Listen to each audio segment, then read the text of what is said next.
everybody, and welcome back to Dollar Tree Dinners. My name is Rebecca, and today we're going to be attempting Christmas Crack 2.0. Last week I made a video where I tried a few new desserts using Dollar Tree ingredients, and one of those desserts was a very popular one called Christmas Crack. And what I learned through that video is you guys are very passionate about Christmas Crack, and unfortunately I did not do it justice. However, I have reattempted the toffee with the margarine and got something that worked. So today we're going to try a few different variations on Christmas Crack with Dollar Tree ingredients and see if we can make not only a successful version of Dollar Tree Christmas Crack, but the potential best version of Dollar Tree Christmas Crack. We have a few variables that we need to experiment with. The first variable is the base. In my last video I used saltines, and I thought that might have been part of the reason I didn't like it, but we are going to try the saltine crackers again.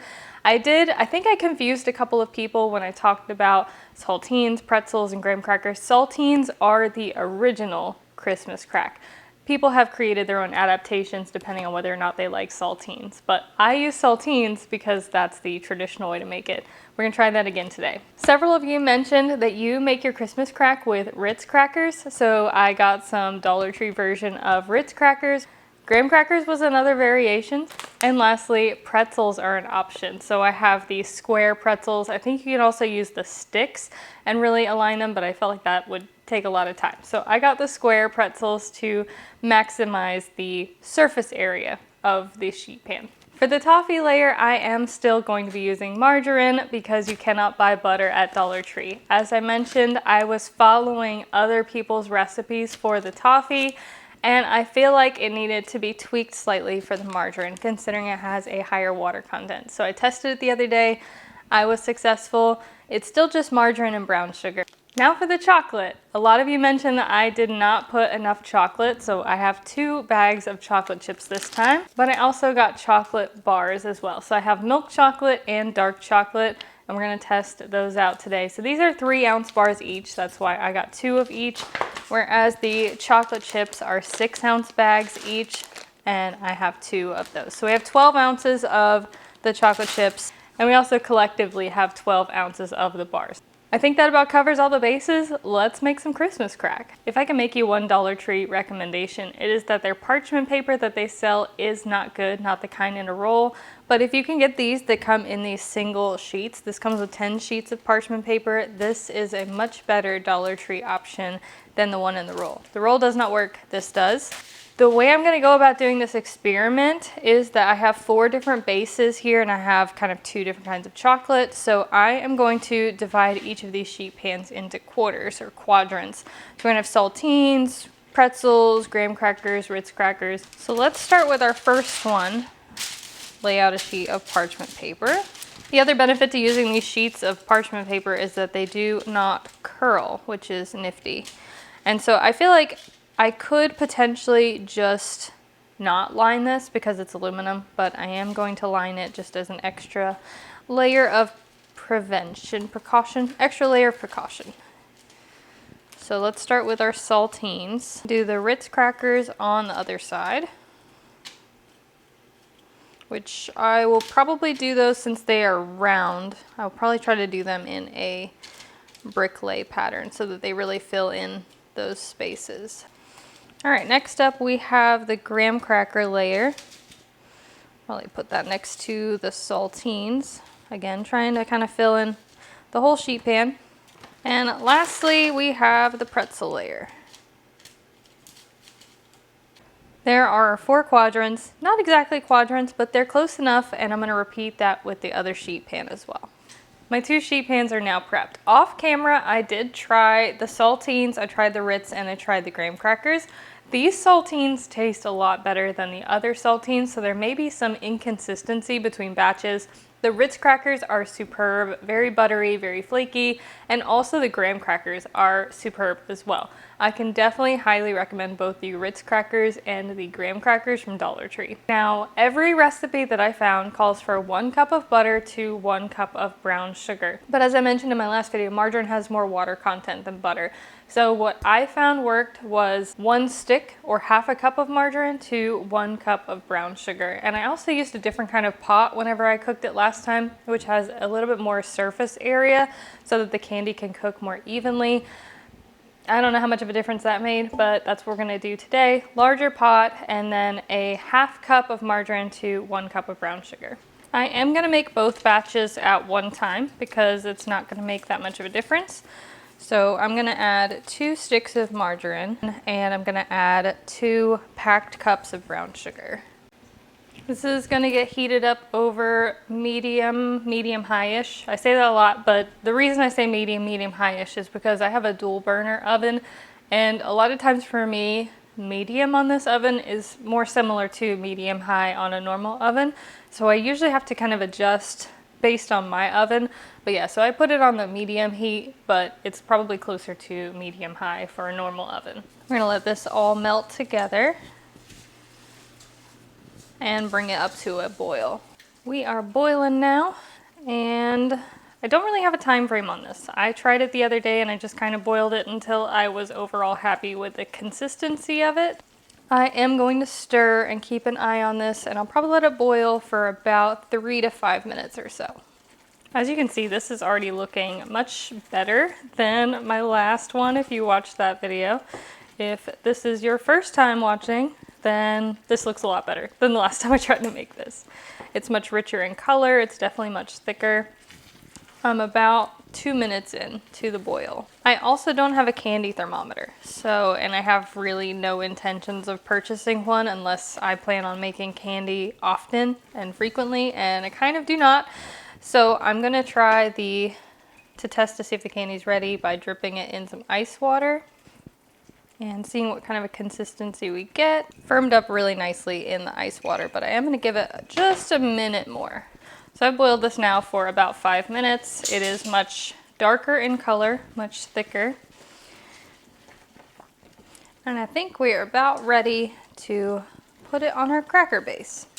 I'm going to attempt to divide this evenly between my 2 trays. Let's start with this one. Much better consistency. I'm sure you all will be very happy to see that. And the other one. Trying to work while it's still pretty hot. I hope you all are happier with that product than my last one. Let's go ahead and gently spread it on top of our base here. It's already firming up, so gotta work pretty quickly with this. I'm being quiet because I'm trying to concentrate really hard to make sure I don't mess this batch up. I have my oven preheated to 350, and we're gonna toss the first batch in. I think it said 7 minutes. That basically just remelts the toffee layer so that you can add the chocolate and let it melt. So I'm gonna be adding 2 bags of chocolate chips this time.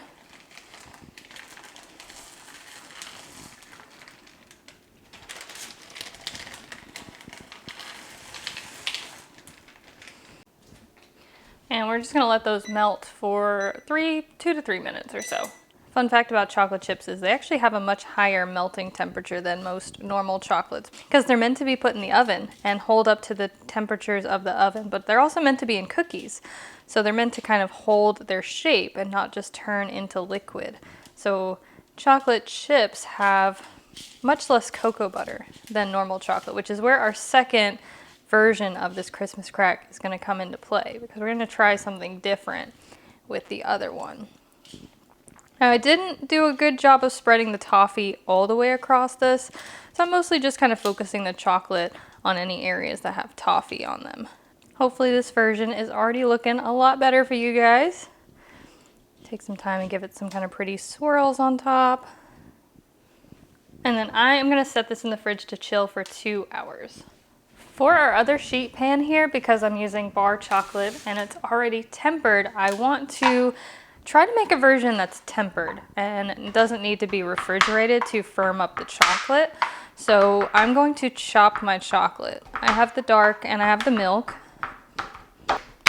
I have actually never tempered chocolate before, but there's an easy method to do it, and that's what I'm going to be attempting. The easy way of tempering chocolate is to only melt about 3/4 of it. So that's what I'm going to do. I'm going to grab I'm gonna leave like a handful of chocolate on my cutting board here. And I'm gonna be melting this over a double boiler.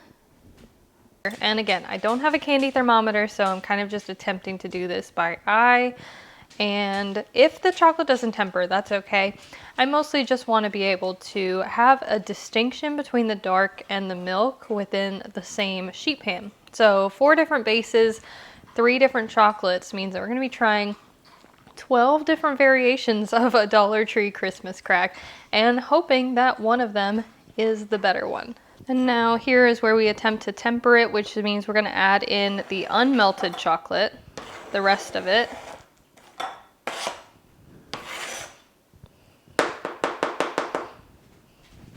And stir that until it's fully melted in. I have a very rudimentary knowledge of candy making and confectionery, so if I say anything wrong, I do apologize. I am trying to give as much information as I have stored up in my noggin, but there isn't that much information stored up in my noggin. I watch a lot of videos, basically. I watch a lot of cooking content, but we're trying to align the cocoa butter solids so that the chocolate is solid at room temperature here.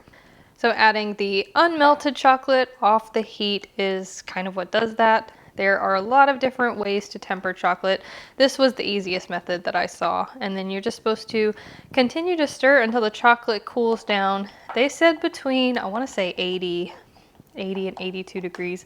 But again, I do not have a candy thermometer. So I'm going to stir it for a couple minutes. And then, like I said, if it's not tempered, it's no big deal. I will put it in the fridge.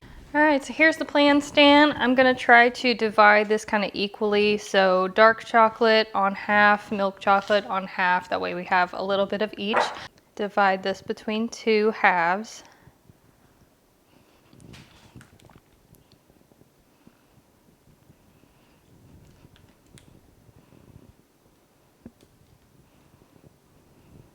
Now, personally speaking, I love dark chocolate. I like dark chocolate. It's probably one of my favorite chocolates beyond white chocolate. And I probably would have also tried a white chocolate variation of this, but I could not get white chocolate other than like the Hershey's cookies and cream bars at Dollar Tree. And I'm going to be repeating that exact same process with the milk chocolate bars.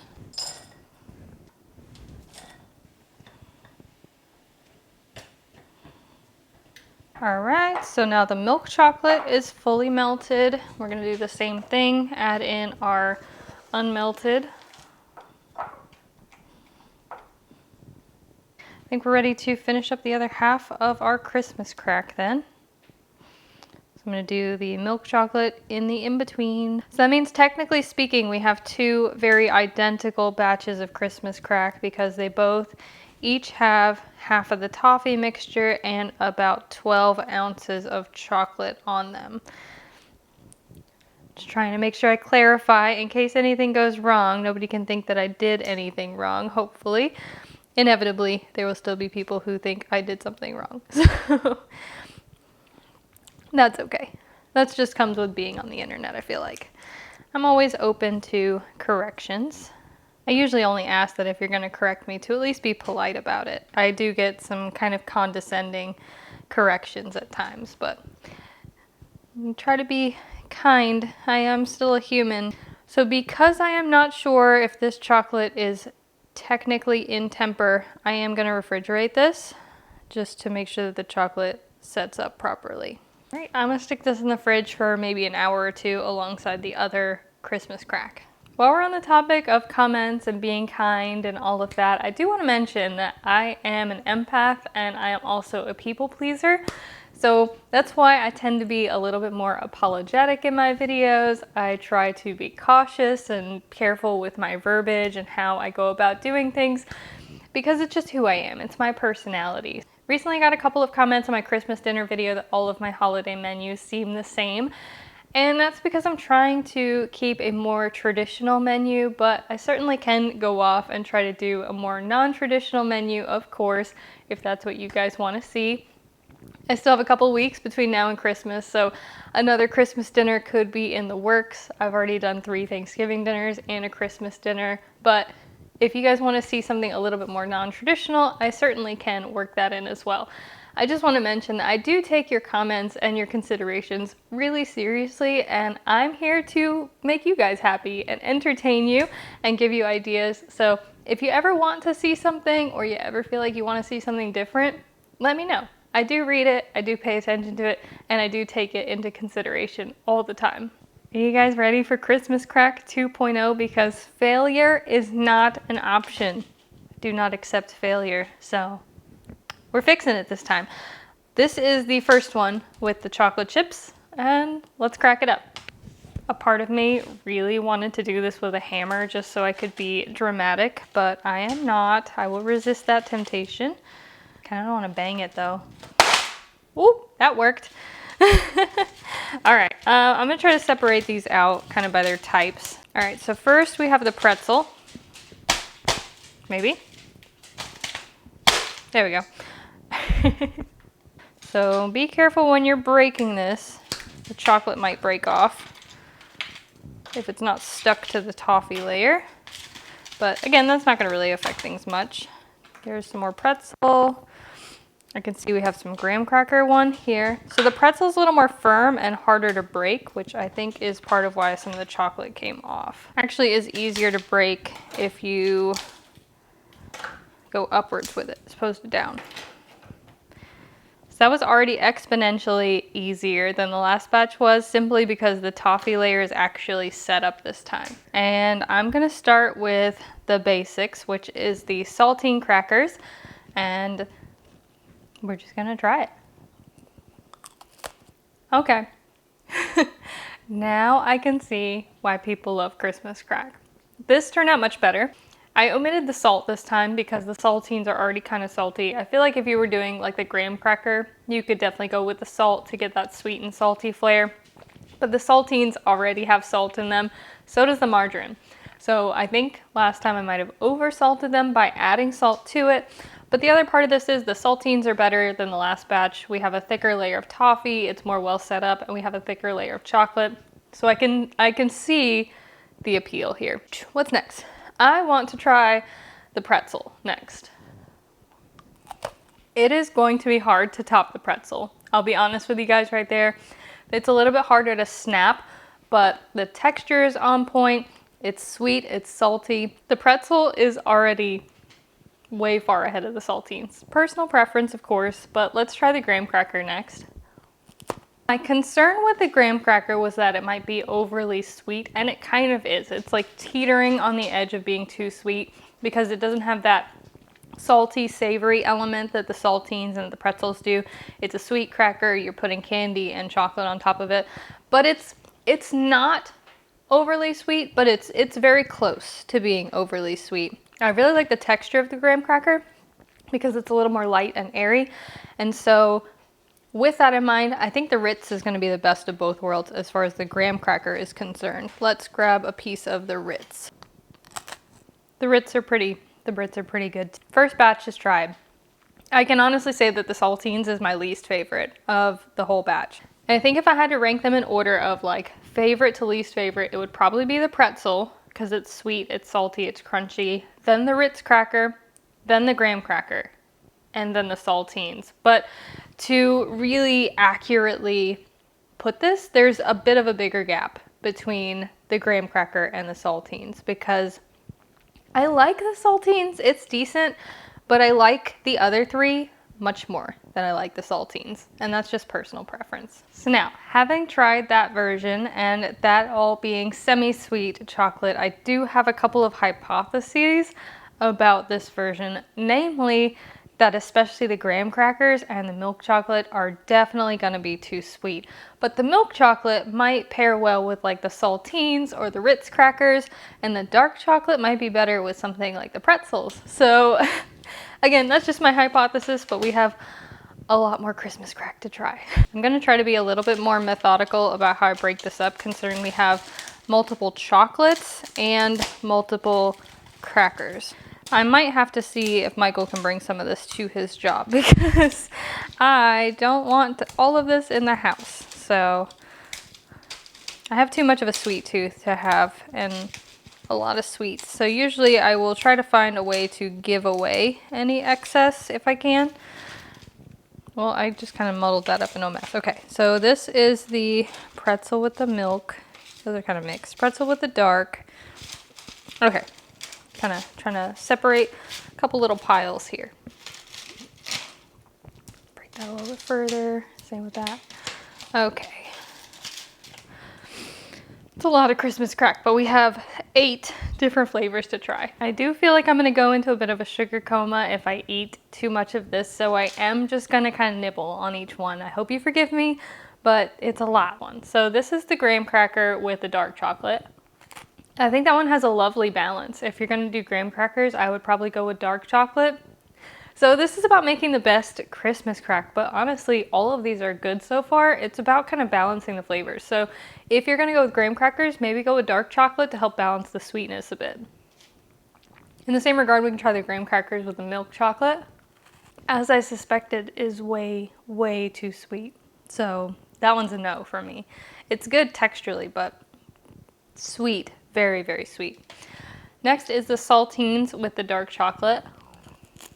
I'm really digging the dark chocolate versions of these. It's a little bit more expensive and it's an extra kind of step because you got to do the double boiler thing. I guess you don't necessarily have to, but it's better if you do. And I think that the dark chocolate, so far, I like it much better than the milk chocolate, even with the saltine. Semi-sweet, I should say. Next, we have the saltine with the milk chocolate. That one's not bad because the saltine balances the milk chocolate a good bit. So I don't mind that one at all. I still think the dark chocolate's better though. Next we have the dark chocolate with the pretzel. That one's gonna be hard to top. It's the pretzel, which I really liked, and it's the dark chocolate, which I also really liked. I think it's a really good balance of savory, salty, and sweet. That one might actually be my favorite. Next up, milk chocolate with pretzel. A little bit too sweet, but not overly too sweet. Again, the milk chocolate is just sweeter in general. It does go well with the pretzel though, and it goes well with the toffee. You could even potentially do a sheet of pretzels and then the toffee mixture, and then do a mixture of the milk and the dark chocolate and kind of swirl them on top so you get a little bit of both worlds, depending on whether you like dark chocolate or milk chocolate. Almost done. Now we have the Ritz crackers with the dark chocolate, which I think that one's also gonna have to be my number 2. Same as before with the pretzel being number 1 and the Ritz cracker being number 2. I'm gonna use that same theory here with the dark chocolate.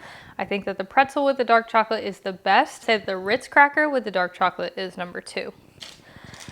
And finally, I can let my stomach settle after this, but we're gonna try the Ritz cracker with the milk chocolate, which is actually pretty good. The butteriness of the Ritz cracker really counterbalances the sweetness of the milk chocolate a good bit. And it has just this nice, really mellow flavor to it overall, because the milk chocolate is a little bit more subdued.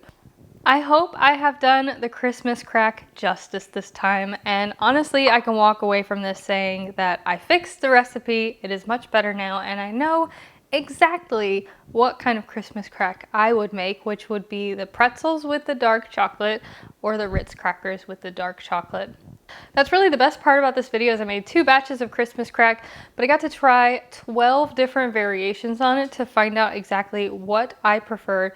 Let me know in the comments which one you think you would prefer, and I hope you're having a fantastic day, and I will see you again soon.